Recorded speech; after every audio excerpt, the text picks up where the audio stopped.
So with that, it's now my great pleasure to introduce our second keynote of the conference. I've actually personally been a great admirer of his research for many years, so I'm really chuffed he was agreed to give us a talk today.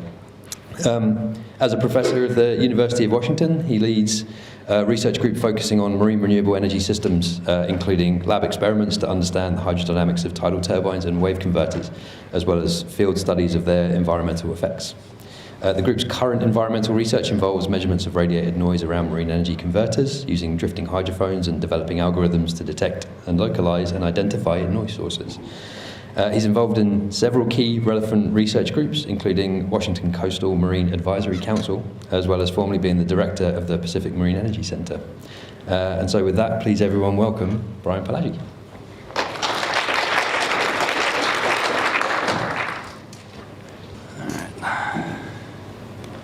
Oops. It's my fault for not having it up.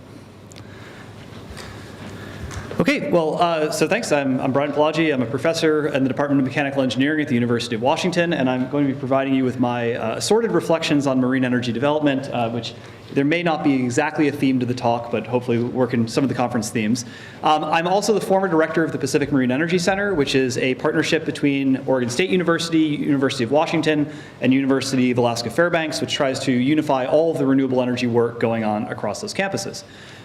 So to start the talk, I wanted to give a little bit of more background on me, kind of my trajectory through academia to where I am today. So I completed my undergraduate degree in 2000 at Princeton University. It was a mechanical and aerospace engineer. I wrapped up that with two things that were very clear in my mind. One was I wanted nothing further to do with academia, and the second was I was unwilling to apply to any jobs that required a cover letter, which is how I found myself working for a strategy consultancy out of undergrad, which assumed they had lost my cover letter and gave me an interview anyway.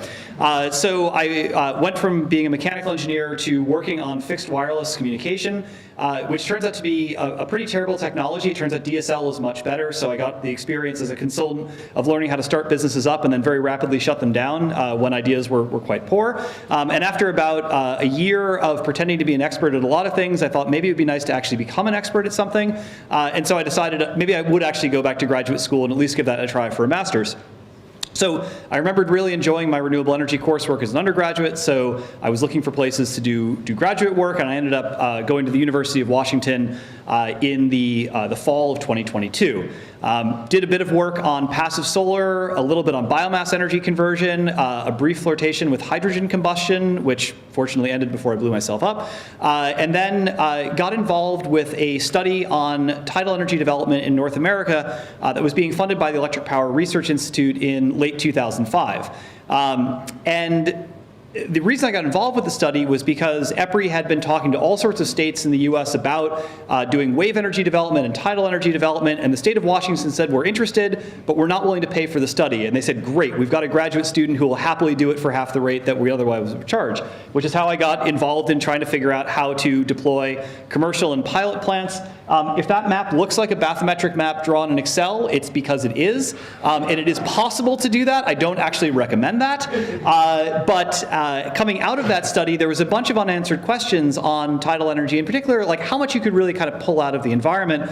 And so for the remainder of my PhD, I worked with slightly more advanced but still very primitive models looking at the effects of energy extraction on estuarine systems. For those of you who are familiar with Puget Sound, if you squint at those dots and the lines, it is roughly like a stellar constellation of Puget Sound, and looking at exactly what happens to the tidal range if you were to put an array of large turbines in Admiralty Inlet at the head of the sound. So I finished up my PhD in 2009, and then became much more involved in laboratory work, as Joe said, wave energy converters, current turbines of all types. We've done increasingly detailed diagnostics over the years, where the image on the right is not CFD, that's an experimental measurement of a cross-flow turbine blade going around, and really kind of fascinating hydrodynamics. So that's kind of my overall trajectory, and I obviously failed at that initial approach of not going back into academia. One question that I often see when I talk to international audiences is just what the status of marine energy development is in the US.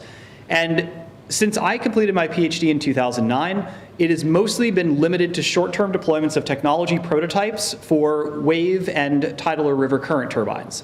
If you look at, say, offshore wind, there's fixed bottom offshore wind that is slowly progressing on the US East Coast, but it's much further behind where Europe is in these developments.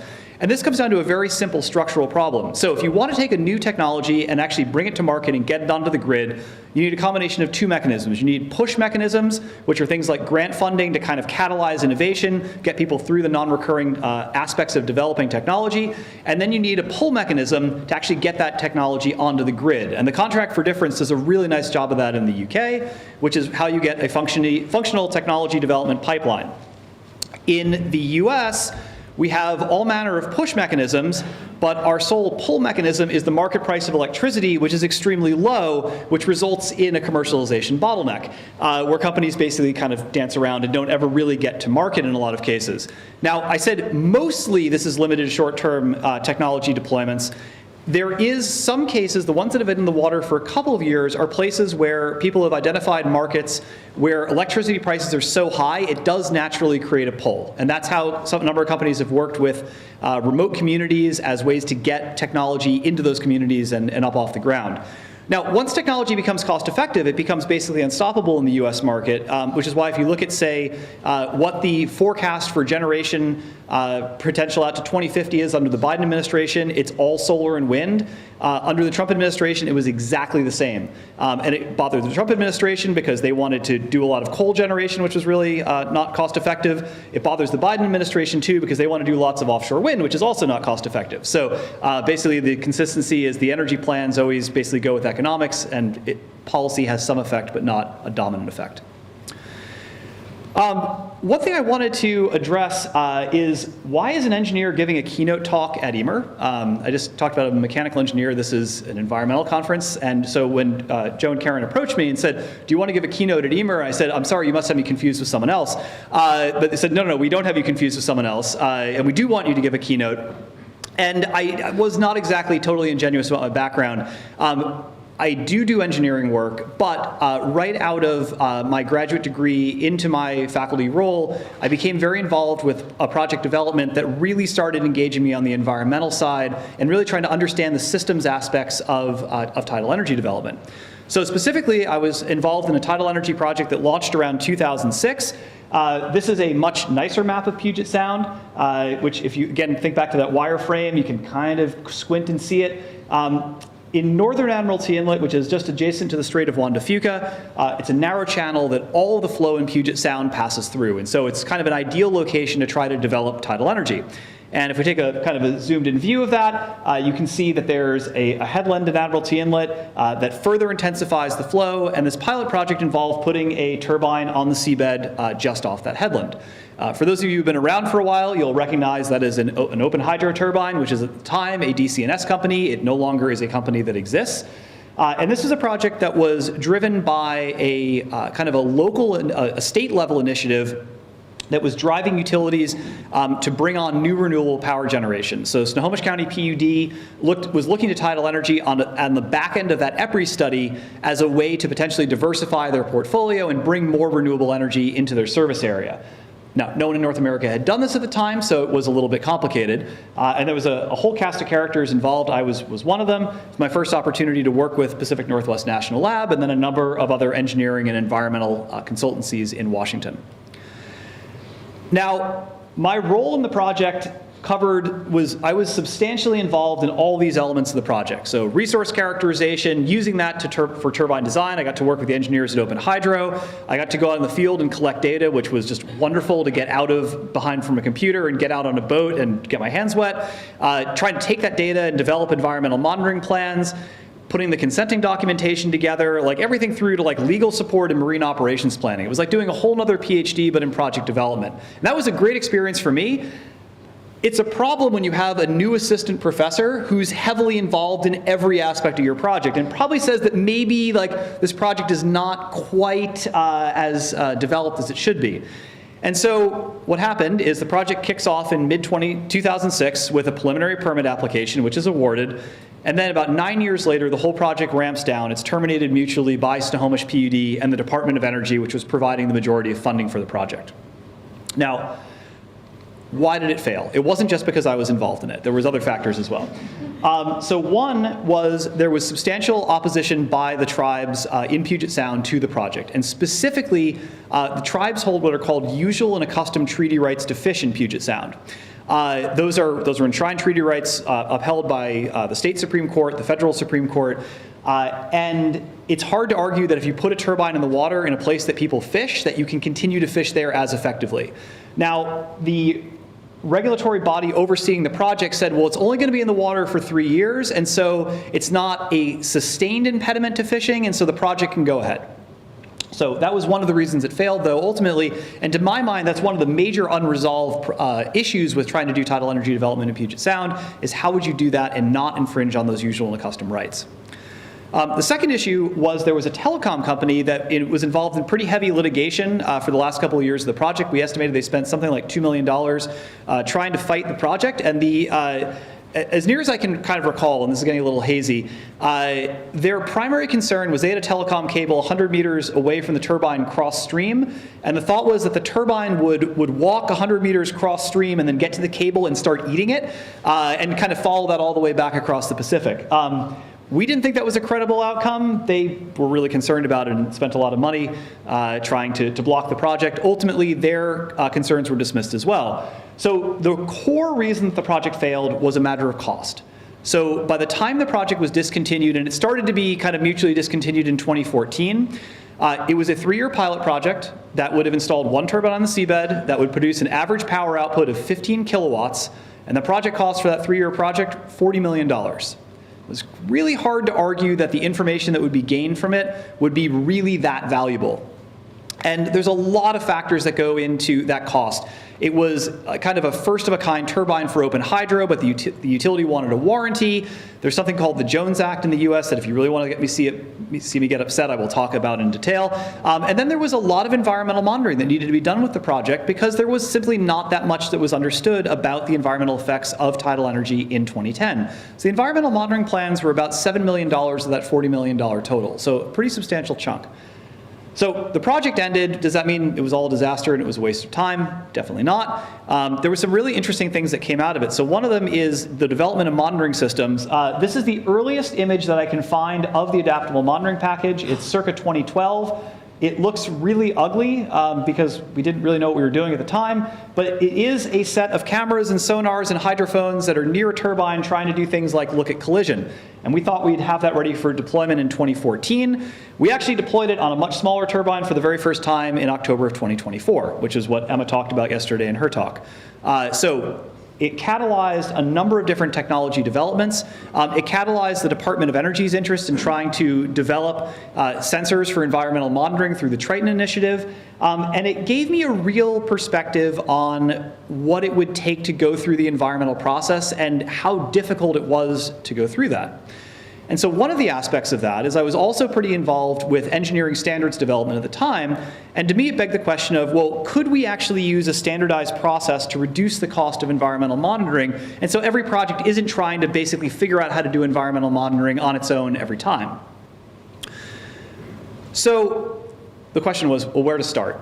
In 2016, PNNL put out the first State of the Science report. This was by Annex 4, which is now much more appropriately named IEA OES Environmental, and you don't need to explain what Annex 4 is. And so we had to figure out what to pick. So there's a whole bunch of environmental concerns that are laid out in Annex 4. There were, I think, half a dozen monitoring plans for the Snohomish project. One of the obvious ones to go after would be collision risk. We did not. I'm really glad we didn't try to make a standard around that because I feel like we'd still struggle to write that. We instead decided to start with underwater noise. And the notion here was underwater noise is a measurable quantity. People know how to measure it. This is something that comes up as a requirement for a lot of projects internationally, so this would be of substantial interest to have a standard to approach this. And it would be an opportunity to build a transferable knowledge base. So this is the route we went down. And so this is where IEC TC PT, CC114 PT 62600-40 came from. Now, the first thing to understand is that there's clearly a bunch of engineers involved because it's been reduced to just an absolute word and number salad. I'm going to unpack that for a second. IEC is the International Electrotechnical Commission. They are one of two international bodies that develop standards. The other is the International Standards Organization, ISO. Why we need two bodies to develop international standards, I do not understand. TC is a technical committee, and so within the IEC, there's lots of different things going on. Power generation, well, power generation is the one I'm familiar with, but there's a lot of things that are broader than that. TC 114 is everything related to marine energy development. A PT is a project team. It's the very first step in developing a consensus international standard, so we were a project team. All the documents that come out of TC114 carry the 62600 number. That's apparently you need two different ways to identify the same thing. And then the -40 40 means the acoustic standard. So the membership was drawn from folks around the world, had a lot of great input from people working on this. I thought it was a good idea to do the standard, and so kind of ended up volunteering myself to convene it, which is a lesson. If you say something's a really good idea, someone's going to then ask you to follow through on it. So there's a lesson there. I'm not sure what exactly you should draw from it. But we worked on this for a while, and the first thing we had to figure out was what we were actually going to consider to be in scope for the standard. So like I mentioned, methods and instrumentation to characterize underwater noise, those are really well understood. Doing it in really energetic environments, less well understood. And so that was one of the major focuses. We also wanted to make sure that people understood how to do data analysis and quality acceptance. How do you decide your underwater noise data is any good? And then how do you present the results in a way that allows it to be comparable across multiple sites? Now that meant there had to be some things that were out of scope. So these included trying to attribute sound to a particular source, or trying to estimate what's called a source level. It's like representing something as a point source of noise. We had seen the vessel noise standard community in ISO wrap itself around the axle trying to figure out how to do that, and so didn't want to get involved in that. And then the last thing that was out of scope was what the biological implications of the measured sound were. Now you might argue that perhaps that's the most important thing we could have gotten out of this, but it's also the most complicated and most controversial, and so we said, let's just try to handle the stuff in the green column and see how that goes. So how did this work out? Well, we published the first edition of the technical specification in mid-2019. We had a lot of plans about publicizing it and deploying it into the field in 2020, and well, you know how 2020 went. Which meant that we started applying it to multiple small tidal and river deployments in the US. We've done a fair bit of that kind of 2021 to present. We're seeing recently some interest in the wave energy developers that are going to the US's first grid-connected wave facility, PacWave, really wanting to have the standard executed in a certified manner so they can say that the sound being produced by their wave converters is certified to be X, which is interesting. And then elsewhere in the world, aspects of the standard have been, or sorry, it's not a standard, it's a technical specification. Things have to go through multiple rounds of being technical specifications before being a standard. I may see it in my lifetime. So aspects of the technical specification have been used in the UK and Europe, but it's not really been used in its full version. And the specification is now going through revision. Chris Bassett at the University of Washington is the convener now. He was volunteered for that, or he volunteered for it, it was voluntold. So he's running that process. If you have experience using the specification and feedback on what worked well and what didn't, and you haven't talked to Chris, he would love to hear from you.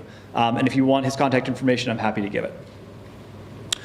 So the theme of the conference is balance. And I think something that's really interesting is kind of in an attempt to find balance, it doesn't always work out the way you want it to.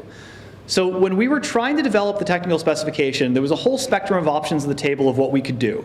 We could go with a really flexible specification, which just basically says, here is the general strokes of what you need to do to make measure underwater noise, and we can make it really low intensity. So just go in the water, take a couple minutes of measurements, and you're done.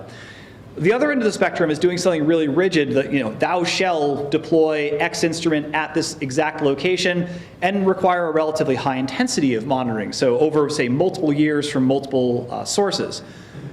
We tried to strike a balance in the middle. The result of that is that US consenting requirements have fallen somewhere to the right of that. And so the technical specification has not been particularly useful in the US to date to resolve regulatory bottlenecks because regulators are still asking for things like continuous real-time measurement of wave energy converters out of some concern that the noise produced by them will cause permanent hearing loss among marine mammals. There is no evidence to date that that's at all likely. And on the other end of the spectrum, this specification is a little bit too strict for what's gone on in the UK. And so UK consenting requirements don't require anything as strict as a specification. And so in some sense, by trying to find balance, we ended up developing something that was basically not useful exactly for anyone. Now, one question is, well, why is this getting used in the US? Why are developers at PacWave asking for this to be applied in a certified manner, which is pretty expensive to do? The answer is there's some real structural funding differences between the UK and the US. So in the US, most project development is driven by public funding, either at the state level or at the federal level from Department of Energy or Department of Defense. The Department of Energy also invested very heavily in the development of all of the IEC TC114 standards, including acoustics, and so is requiring those to be used for the projects they're funding. So they're basically funding the development, they're funding the application of the standard, they funded the development of the standard. It's like kind of all an integrated model, or a self-licking ice cream cone, depending on how you want to look at it. That's very different than the UK model of developers paying to actually reach the consenting requirements. So, bit of a challenge there. Which, from this, you might conclude that I think that the standard development was a bad idea and we shouldn't have done it if I could rewind back to 2016. And there were definitely times where I thought it was a bad idea. I don't think it was universally a bad idea. So a couple of reasons for this. One is that formal standards do exist and are widely used in the areas of underwater noise. Vessel noise and pile driving are two examples. That's a distinct difference from marine energy in the fact that these are noise sources that we know have a significant biological effect at the individual level. If you're driving piles for a wind farm, that has an effect. It's worth really studying this in a really comprehensive manner to make sure that you're doing it right. So marine energy, to some extent, it's just a very different type of acoustic measurement. The other thing about the technical specification, which I think was really successful, is we had a lot of great international input to it, and it contains really thorough documentation on how to actually make an acoustic measurement. Now, the problem is that really great information is locked behind an IEC paywall, so unless you want to pay $300, you can't get access to it. So it's a little bit of an issue. But if you read Joe Haxel's paper, it basically exerts the standard pretty much verbatim in the methods. So if you want to understand the standard, read Joe Haxel's paper on trying to apply it.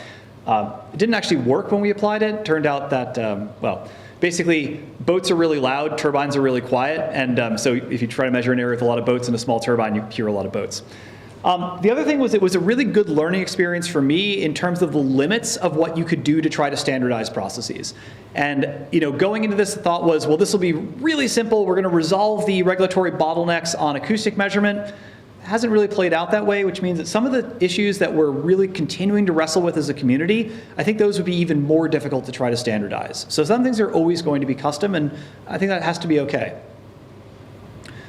All right, so I said this was reflections on different things, so I'm going to shift over from talking about the acoustic standard into some thoughts on what lessons we can draw from marine energy for floating offshore wind, and vice versa.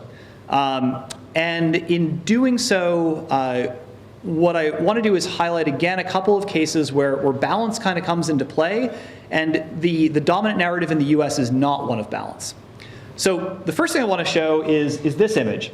Now, you might think what I'm showing is a scale representation of the blue marble that we live on and the moon. This is actually the scale difference between the Earth and the moon. Moon's about 4 times smaller diameter than Earth. This is the difference between a 200-meter diameter offshore wind turbine and a 20-meter tidal turbine.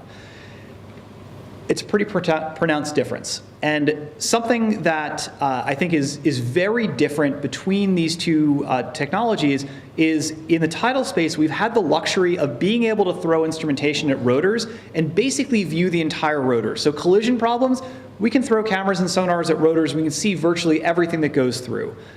If you have a 200-meter diameter rotor, you can't do that.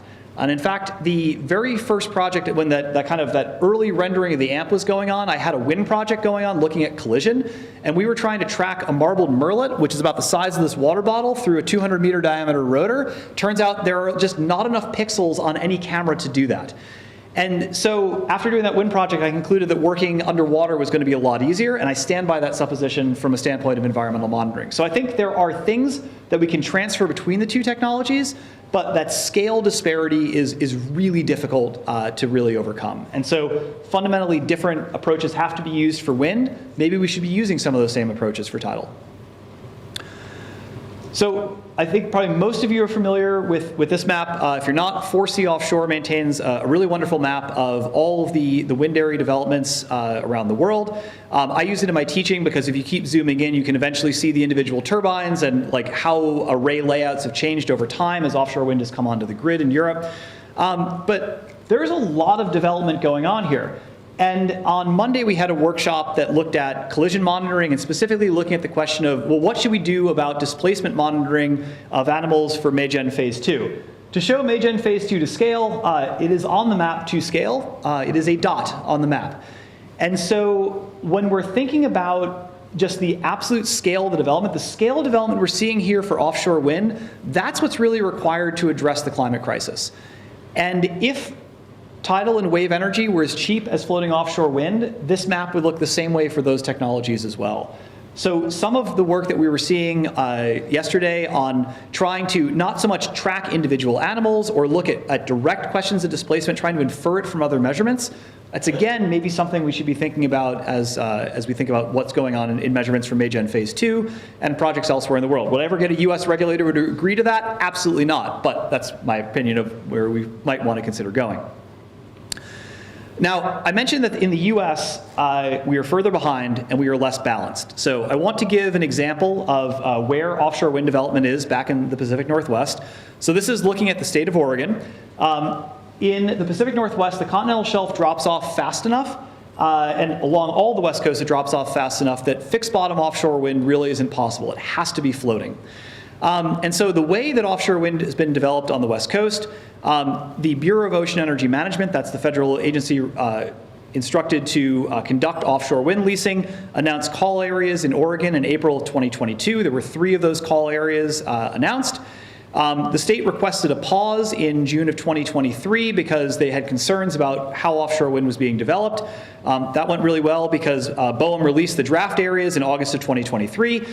They did down select to 2 areas, and the dark outlines you're seeing there are their draft wind energy areas. So there are 2 areas off the Oregon coast. There was a public comment period that went in. Dominantly oppositional comments.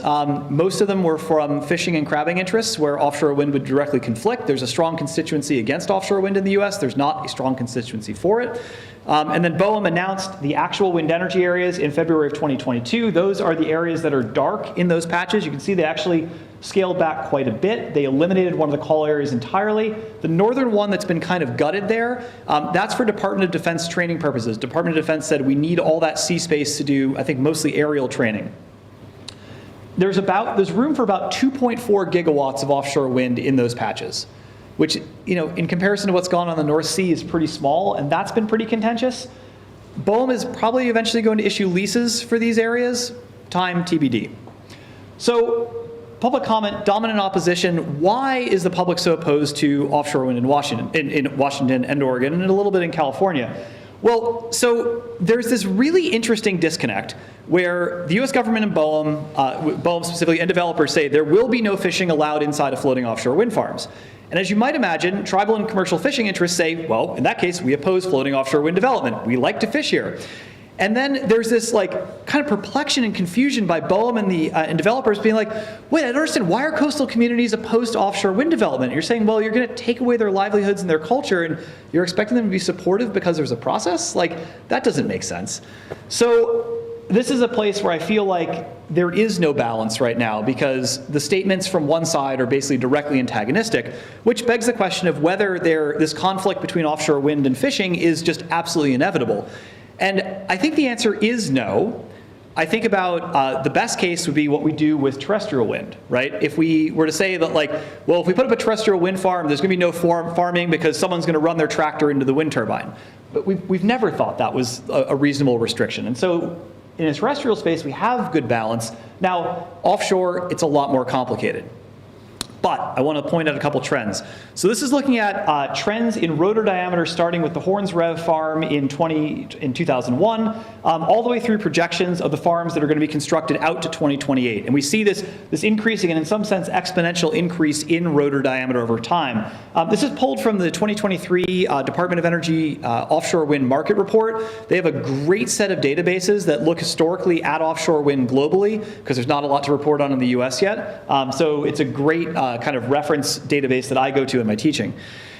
So if we're going to increasing rotor sizes, and at some point offshore wind will be economic on the West Coast and it's going to be deployed, it'll probably be, on the order of 300-meter diameter by the time that actually happens. If you're talking about 10x diameter spacing between adjacent turbines, you're now talking about 3-kilometer spacing between adjacent turbines.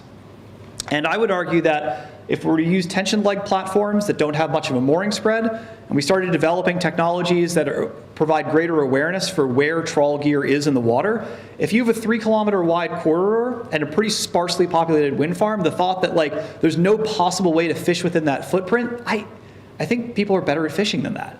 And so I don't think conflict is inevitable, but I think you have to have people willing to have conversations like this, not just say, there will be no fishing and we like fishing and back and forth. So that's a case where I think there is a route to balance, we're just not taking it yet. Another area where a little bit of balance is the leasing precursors. The tribal and commercial fishing response to BOEM has been that BOEM should not consider leasing any offshore wind anywhere on the West Coast until environmental studies can quantify the impacts of the full build-out of offshore wind on the California current ecosystem. There's a problem here because BOEM has a federal directive to lease areas for offshore wind development, and they are directed to do it this year, not in 20 years once this study is done. And so those two viewpoints are just really diametrically opposed. But the result of it has been the comment that BOEM is completely unresponsive to stakeholder concerns because it's still, after giving a comment like, you should take 20 years to study the problem and they lease anyway, how dare they, right? And so that's, again, not really a balanced approach to understanding the environmental effects. Now, is it a reasonable question to ask? Quite possibly. It's a really difficult question to ask because what does full build out of offshore wind mean? And for trying to study the California current ecosystem, you would have to understand what that build out looks like, not just on the US West Coast, but throughout the North Pacific Ocean. And I don't know anyone who knows the answer to that question yet. You could probably develop the answer to that question over time. The other thing is that I think we'd probably ask ourselves, do we have the capability to predict ecosystem changes over a 30-year horizon against a backdrop of climate change? I mean, we could make a prediction. Would it be very good? Probably not. So I think there's important work going on in this area. There are some projects that are starting to look at this question. I have some colleagues at Integral Consulting and Sandia National Labs that are working on it. I have a soft spot for questions like this because this was the basis of my PhD dissertation, was trying to answer a question just like it. But I think in terms of balance, this is a sort of question that is worth addressing over that 20-year time scale. It's not a precursor to actually doing anything over a 20-year time scale. Which brings me back to the beginning and the comment of the more things change, the more they stay the same. I have the original French there. I will not say it because it will offend everyone who is French in the room. This is a map of Puget Sound, Admiralty Inlet down here. It was the first project I was involved in back in 2006 as a new professor. It involved a utility that was trying to deploy an Irish turbine on the seabed, and the project was supported by US Department of Energy. In December of last year, the US Department of Energy announced a partnership between a local utility and a UK developer of tidal turbines, supported again by DOE to be deployed a little bit north of there. Now, does that mean we haven't learned any lessons and this is going to go the exact same route? I don't think so. And there's a couple of reasons for that. One, we know a lot more about the environmental effects of tidal energy today than we did back in 2010, 2012. The other thing is that Orbital is arguably a much more developed technology company than Open Hydro was when they were trying to go ahead with the project. And the third, and perhaps most important, is that the San Juan Islands look a lot more like Orkney, so there's a good template to follow there. So I'm hopeful that this goes in a good direction and we actually do see tidal turbines in Puget Sound. So I want to conclude with some thoughts on why EIMR is important. And I think that environmental and societal challenges to marine energy deployment are important. Now, that is probably self-evident, but to not all engineers is that self-evident. I think this is really critical and important. It's why I'm here. It's why I'm glad that all of you are doing work in the area. And the solutions to these challenges, these require vigorous, informed, and respectful debate. Like just picking positions and yelling at each other doesn't work well for that. And these are global problems that require and benefit from global solutions. And I think EIMR is a fantastic venue for that. Joe said, I asked Brian to give the keynote. Like, I didn't think he was going to come. I was like, how could I not? I go to a lot of conferences. This is hands down my favorite one. And so I was really grateful that he approached me and actually didn't have me confused for someone else. And it's been wonderful to be able to talk to you a little bit about my reflections this morning. So that's all I have to say. And I think I have a few minutes for questions if you have them.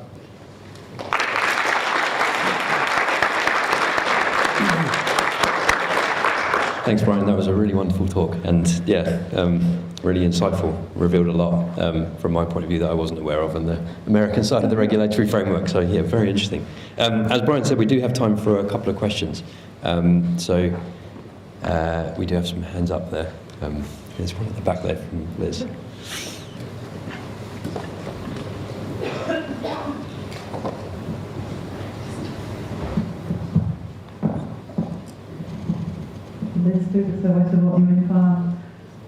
Your fisheries regulator analogy is quite interesting. I don't know if you saw my presentation. I did. Yesterday, but I talked about the fisheries working group that we set up for the project. It was such a contrast to the experience we're having. I was like, wow, that's really wonderful. And it was actually quite insightful to us that when we started that journey with them and we started to bring them along and helping with our cable routing and things, even though they're present where we had offshore wind for a number of years, it was amazing how much they really didn't understand. And we've spent a lot of time, I think, explaining to them what goes into cable routing, doing your engineering design, getting consenting, what drives, where you place infrastructure on your project. And I think, I definitely thought, I thought they knew this already.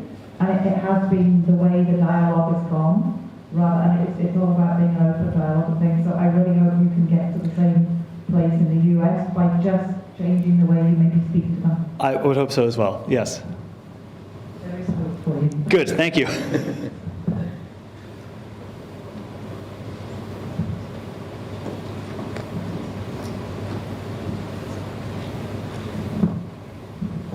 Hi, Sandy Carr, What University in Peninsula. That was really fascinating talk. Can I just take you right back to the start about just the big picture in the States, and you talked about that market pool.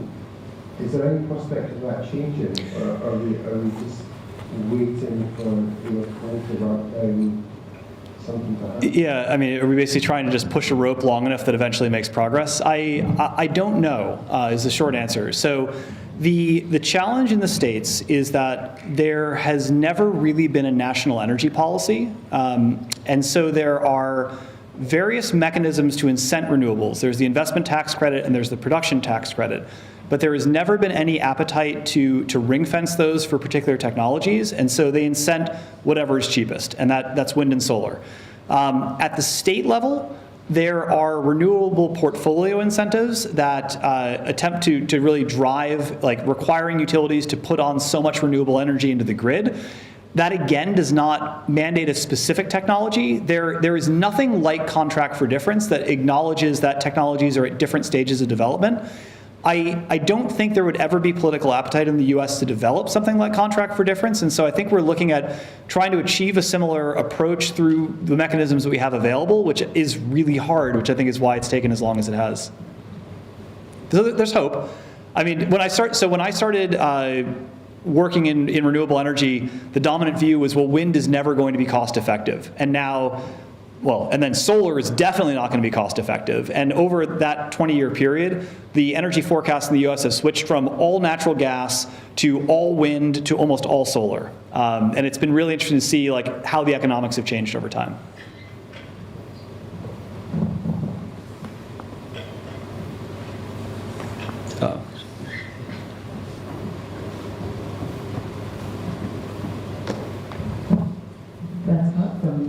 Thank you, Brian. Brilliant talk.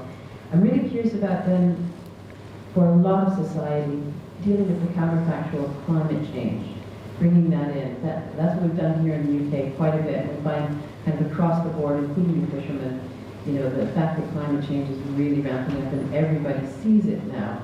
Is that argument being used at all? It is, and actually, so as Joe mentioned, I'm on the Washington Coastal Marine Advisory Council, and we've had some very heated discussions about offshore wind in Washington, and I eventually kind of backed up and asked the organizers of the technical committee, do we think everyone is on the same page about the threat that climate change poses? And the answer to that was yes. Everyone was just like, climate change is an existential threat. It threatens the oceans. It threatens fisheries. We need to confront it. Where the opinion diverges sharply from that is the fact that offshore wind is not viewed as necessary for that. And there's a couple of drivers for that. Some is, I'd say, a lack of energy literacy. We had someone come in who had developed the state's energy policy and explaining how they had kind of come up with a forecast of what generation looks out to 2050 to move Washington totally off of carbon-based generation sources. And that requires bringing a lot more electrons onto the grid. And one of the people on the committee said, your study is fundamentally flawed. There's no nuclear in here. And the person running the study said, well, no, nuclear was part of the mix. It just didn't pencil out. And I said, that's ridiculous. Nuclear is the cheapest form of power possible. Like your study is just, you're completely out to lunch. So we do those sort of power planning studies about how we get to zero carbon. And when we look at what that model looks like, Washington needs to roughly double the amount of electricity generation it has, or electricity it consumes. The interesting thing about the state plan is that it adds virtually no generation. It assumes that you can import all of the energy required from wind and solar in Wyoming and Montana, further east. Now that requires building really large transmission lines. And I think there's some problems with that. And I use this as a case study in my renewable energy class where I say, okay, how many of you in this renewable energy class think Washington should go to zero carbon footprint? And everyone's hand goes up. That's why they're in the class. I say, okay, how many of you think that we should do that by importing a lot of electricity from out of state? And people are like, a couple of hands go down. Most people are like, I don't see the problem with that. And I say, okay, how do you feel about building transmission lines through wilderness areas? Bunch of hands go down. Okay. How do you feel about building transmission lines through tribal lands over tribal objections? Bunch of hands go down. And so I don't think the state's energy policy is credible, but even under a scenario in which transmission is really constrained, the state didn't predict offshore wind to have any contribution to the grid until 2045, and then only in really small quantities.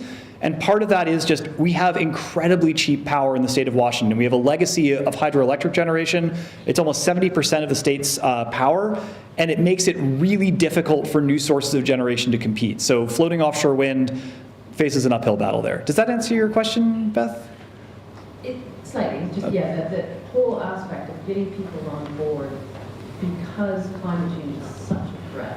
And I think the younger generation is there, but I've seen with your example, it's getting everybody, including the fishing industry, which I think over the last 5 years would actually start to say, things aren't just moving, it's really changing. There's also, I'd say, very heavy distrust, and some of it is very well founded, between coastal communities and the population centers, where coastal communities have been asked to basically take on a lot of the load. And there's been various discussions about, again, this is a lack of kind of understanding of how energy pricing and energy markets work. It was like, well, and this gets back to the point of like not being really aware of what the state of technology is, where it's like, okay, if we start thinking about offshore wind, next year there's going to be thousands of offshore wind turbines in our prime fishing grounds. And the cost of that is going to be astronomical, and that's all going to be borne by coastal ratepayers. And it's like, okay, first off, you're never going to get anyone to finance a wind farm that's not economic, and then if it's not economic, it's not getting onto the grid anywhere, and that's not how electricity markets work. So again, there's a lot of education that needs to happen, but it's education that needs to happen from a standpoint of a lot of structural distrust and angst that already exists. So it's we're not going into the conversation in a good position, which is going to take time to turn that ship around.